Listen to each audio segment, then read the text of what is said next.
Hello everyone, welcome to my channel. In this video, we are going to talk about anatomy of large intestine. So guys, if you not subscribe my channel yet, so please subscribe my channel and also press the bell icon. So guys, let's start our video. So firstly, we talk about the introduction of the large intestine. So the large intestine come after the small intestine in the digestive tract, and it measures approximately 1.5 meter in length in adult humans. As you can see on the diagram, this is the large intestine. Now second, we discuss part of the large intestine. So in this there is a cecum, appendix, colon, rectum and anal canal. Firstly, we discuss cecum. As you can see on the diagram, this is cecum. The cecum is that part of the large intestine that lies below the level of junction of ileum with the large intestine.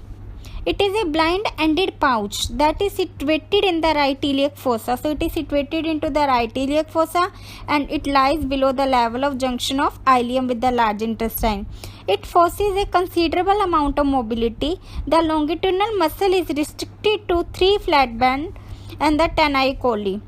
So this is the cecum that lies into the right iliac fossa. Now the second one is appendix. So the base of appendix is marked by the McBurney point. So what is McBurney point?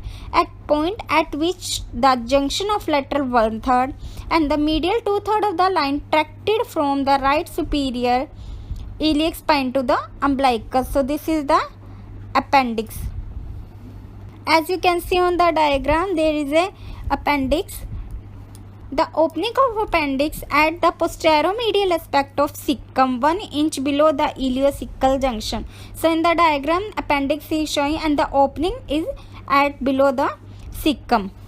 So the position of it: retrocecal, pelvic position, subcecal position, pre-ileal position and the post-ileal position, on which retrocecal is the most common and the post-ileal is least common. As you can see on the diagram, all the position is mentioned in this. Now the third one is colon. It extends superiorly from the cecum. It consists of 4 parts: ascending colon, transverse colon, descending colon and sigmoid colon. As you can see on the diagram, ascending and descending segment are retroperitoneal and the transverse and sigmoid segment are interperitoneal.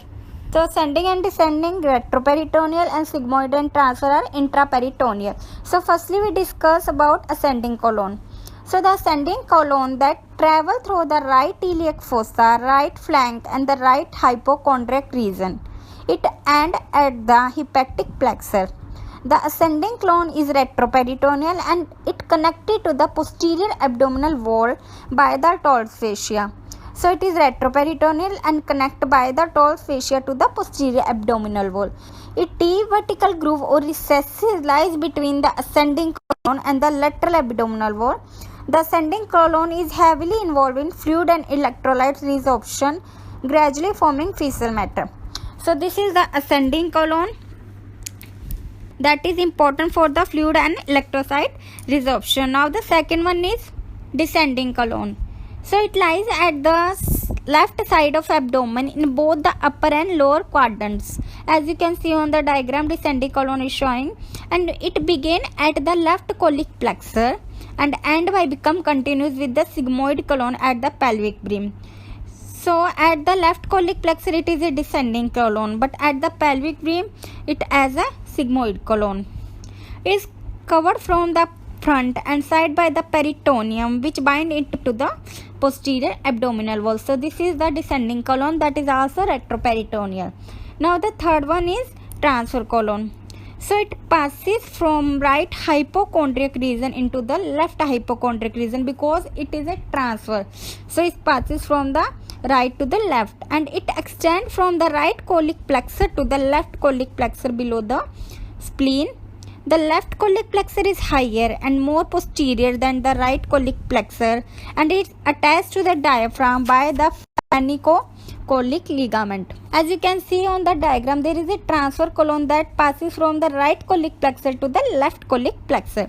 The transverse colon has its own mesentery known as a transverse mesocolon. It is the most important question that is generally asked in However, that what is transverse mesocolon? So the transverse colon has its own mesentery. So it is known as a transverse mesocolon. It suspends the transverse colon from the anterior border of pancreas. So this is the transverse colon. Now the fourth one is sigmoid colon. So it begins where the descending colon passes in front of the pelvic brim. Below it becomes continuous with the rectum at the level of the S3, completely surrounded by the peritoneum. Sigmoid colon is mobile up to the certain extent. It hangs down into the pelvic cavity in the form of loop. It is attached to the posterior wall of the pelvis by a fan-shaped fold of peritoneum known as a sigmoid mesocolon. So this is the sigmoid colon that lies in front of the pelvic rim. So this is the colon. So firstly we discuss ascending colon, then descending colon, then transverse colon, and then the sigmoid colon. Now next we discuss rectum. So the rectum that is begin as a continuation of the sigmoid colon at the level of the S3. So it is a continuous of the sigmoid colon and it is terminate. It is continuous as anal canal and 1 inch below and in front of tip of coccyx. Its end is dilated to form the rectal ampulla and the length of is 13 cm or 5 inch. As you can see on the diagram, rectum is a continuation of the sigmoid colon and the rectum then it terminates into the anal canal. So this is the rectum. Now last one is anal canal. So the rectum that continues as a anal canal and where it terminates. So it is the terminal part of the large intestine, begin at the anorectal junction. The junction between the rectum and anal canal is termed as a anorectal junction at a point 2 to 3 cm in front and little below tip toe of coccyx. And it is downward and backward and open at anal orifice 4 cm below and in front of tip of coccyx. So this is the anal canal. So these are the part of the large intestine.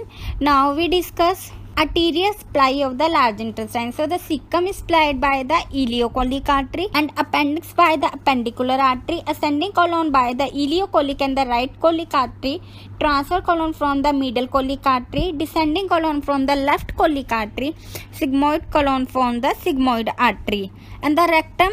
Superior part of the rectum is supplied by the superior rectal artery and the medial and inferior part by the middle rectal artery. And the anal canal that is superior to the pectineal line that is supplied by the superior rectal artery and inferior to pectineal line that is supplied by the inferior rectal artery. So this is the arterial eye or part of large intestine. Now we discuss vein drainage of the large intestine. So the cecum is from the ileocolic vein, appendix is by the ileocolic vein, ascending colon by the right colic vein, transverse colon by the superior mesenteric vein and descending colon by the inferior mesenteric vein, and sigmoid colon is same as that of the descending colon, inferior mesenteric vein, and rectum is by the superior medial inferior rectal vein.